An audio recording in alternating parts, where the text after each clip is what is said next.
Welcome to the morning wood. Not the morning run, the morning wood. You just wake up ready to go. It's early and some just tap you and say, get up.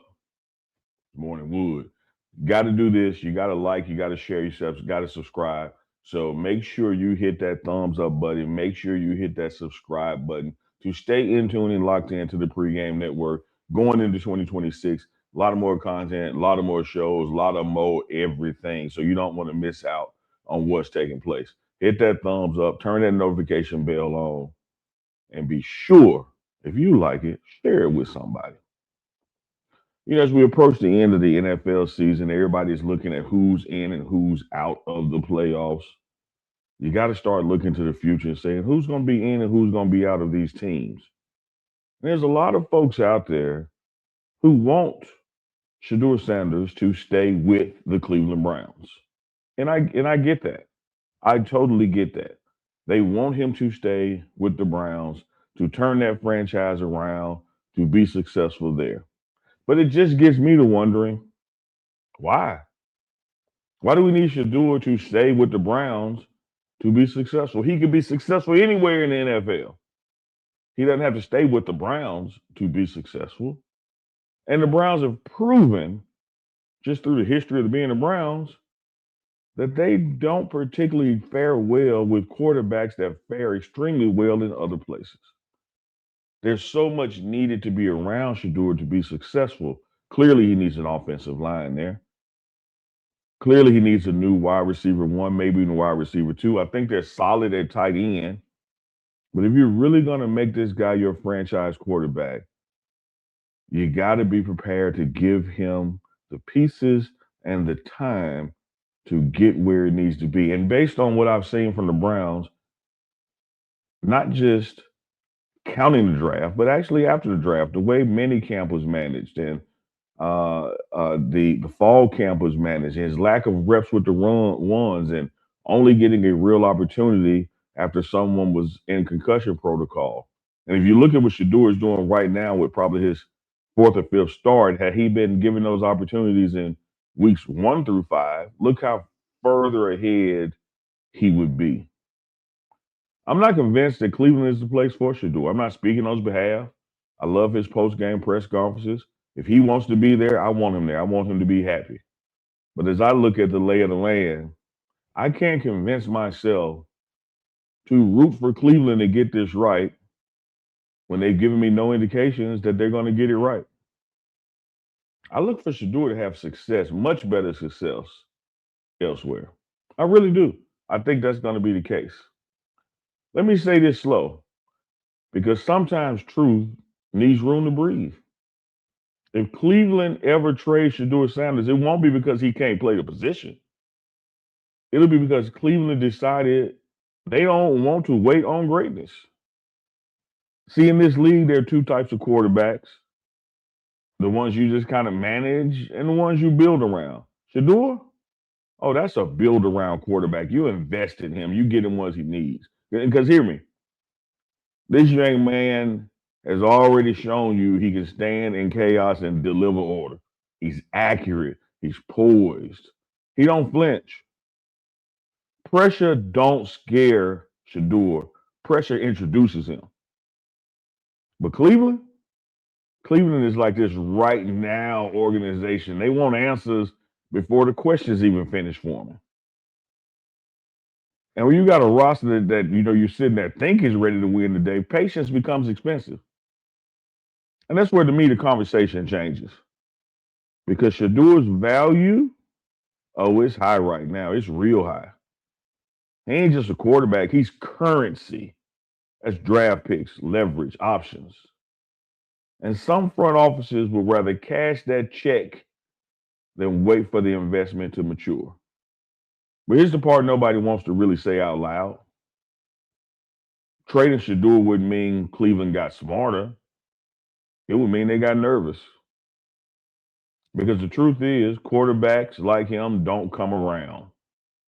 A QB who can command the room, control the line, walk into a huddle like he's been there before. If you move him, you're admitting you don't trust your own vision. And trust me, the line for Shedeur Sanders wouldn't be a short one. Vegas would call, New Orleans Saints would call, Pittsburgh Steelers would call out loud publicly. I could even put Minnesota and other teams in the mix, like right now, could use a Shedeur Sanders. Because those franchises understand something Cleveland has struggled with forever.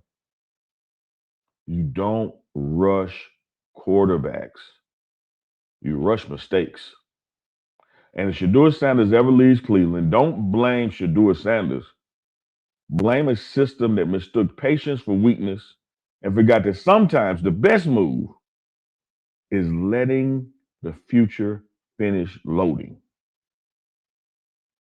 Now, y'all tell me, would trade Shadur be strategy?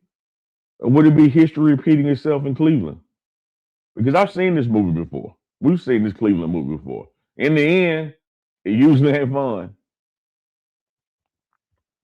Let me tell you why Cleveland would go on to regret trading Shedeur Sanders, and it wouldn't hit them immediately. It'd hit them much later. Because regret in the NFL don't show up on the transaction day. It shows up on Sundays when you're watching somebody else with your quarterback be successful. If the Cleveland Browns move Shedeur, the first mistake they make is thinking they traded a player. They didn't. They traded time. They traded a quarterback who was built for the long walk, not the quick fix.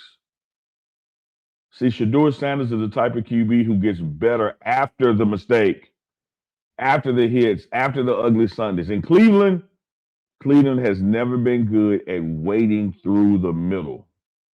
That's mistake number one. Mistake number two, you don't trade a quarterback who keeps the franchise calm. Have y'all seen his press conferences? Have y'all seen his presence in the huddle on the sideline? Shadur doesn't panic, doesn't fold, doesn't speed up when the building gets loud. And in Cleveland, where the wind howls, the crowd tightens up, and the history whispers in your ear every third down, it matters. You don't replace that easily, man. You usually replace it with chaos. And then there's the real regret. If Shadur leaves, he's not going somewhere to figure it out. He's going somewhere that's going to build around him. A staff that says, this is our guy. Let's grow with him. I've yet to hear Cleveland say, this is our guy. And when that happens, he starts stacking seasons, commanding offenses, winning close games. Cleveland won't be asking, why did he succeed? They'll be asking, why we couldn't wait. That's the part that hurts because the Browns don't lack talent. They lack continuity at quarterback. Trading Shadur would just add another chapter to a book that's already too long.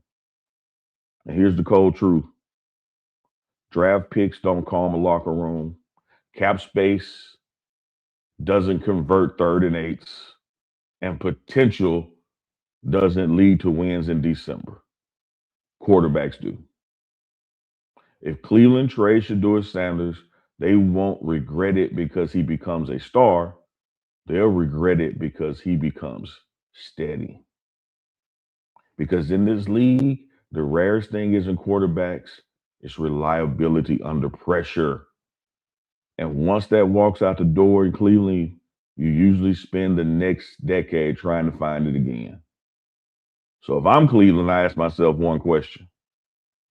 Am I trying to win right now, this season, or am I trying to finally end the cycle? Because if you trade Shedeur Sanders, you're choosing the cycle. And history says Cleveland already knows how that ends.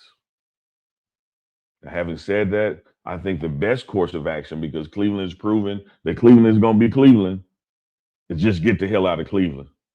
Because Shedeur Sanders is ready for the NFL, but Cleveland Browns weren't necessarily ready for Shedeur Sanders.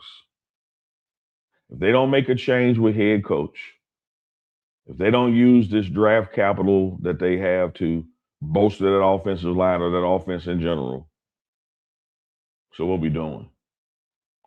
I say it may be in Shadeur's best interest to get out of Cleveland versus us all cheer and hope that Cleveland fixes Cleveland, which is something Cleveland has never done. Y'all let me know in the comments what y'all think.